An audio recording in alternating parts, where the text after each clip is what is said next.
রাজধানীর আদ-দিন হাসপাতালে ৬ নবজাতকের মৃত্যুর ঘটনায় সরকারের দ্রুত পদক্ষেপের পর নতুন করে আলোচনায় এসেছে আইনের প্রয়োগ ও জবাবদিহি কি সব ক্ষেত্রেই সমানভাবে নিশ্চিত হচ্ছে।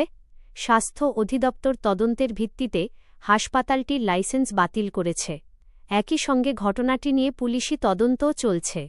স্বাস্থ্য খাতে এ ধরনের দ্রুত প্রশাসনিক ব্যবস্থা ইতিবাচক হিসেবে দেখছেন সংশ্লিষ্টরা। তাদের মতে, চিকিৎসা অবহেলার অভিযোগে কঠোর অবস্থান ভবিষ্যতে বেসরকারি হাসপাতালগুলোর জন্য একটি বার্তা হিসেবে কাজ করবে।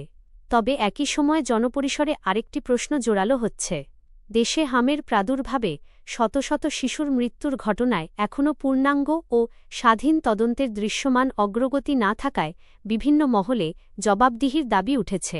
স্বাস্থ্য বিশেষজ্ঞ, আইনজীবী ও নাগরিক সমাজের একটি অংশের দাবি, এত বড় জনস্বাস্থ্য সংকটের কারণ, প্রশাসনিক সিদ্ধান্ত, টিকা সরবরাহ ব্যবস্থাপনা এবং সংশ্লিষ্ট দায়িত্ব পালনে কোনো ধরনের ব্যর্থতা ছিল কি না তা নিরপেক্ষ তদন্তের মাধ্যমে স্পষ্ট হওয়া প্রয়োজন।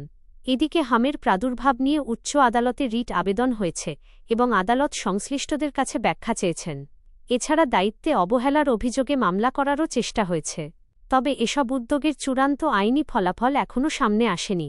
বিশ্লেষকদের মতে, তদন্তের উদ্দেশ্য কাউকে আগেভাগে দোষী সাব্যস্ত করা নয়, বরং প্রকৃত ঘটনা উদ্ঘাটন এবং ভবিষ্যতে এমন সংকট প্রতিরোধে করণীয় নির্ধারণ করা। তাদের ভাষ্য, আলোচিত একটি ঘটনায় দ্রুত ব্যবস্থা এবং বৃহৎ জনস্বাস্থ্য সংকটে দীর্ঘসূত্রতা এই বৈপরীত্য জনমনে প্রশ্ন তৈরি করাই স্বাভাবিক। সংবিধানে আইনের দৃষ্টিতে সকল নাগরিকের সমতার কথা বলা হয়েছে। সেই আলোকে অনেকের প্রশ্ন, জবাবদিহির মানদণ্ডও কি সব ক্ষেত্রেই সমানভাবে প্রয়োগ হচ্ছে? জনস্বাস্থ্য বিশেষজ্ঞদের মতে, যে কোনো বড় মানবিক বিপর্যয়ের পর স্বচ্ছ তদন্ত, দায় নির্ধারণ এবং প্রয়োজনীয় ব্যবস্থা গ্রহণ রাষ্ট্রীয় দায়িত্বের অংশ। তা নিশ্চিত হলে শুধু বিচার নয়, জনগণের আস্থাও শক্তিশালী হয়।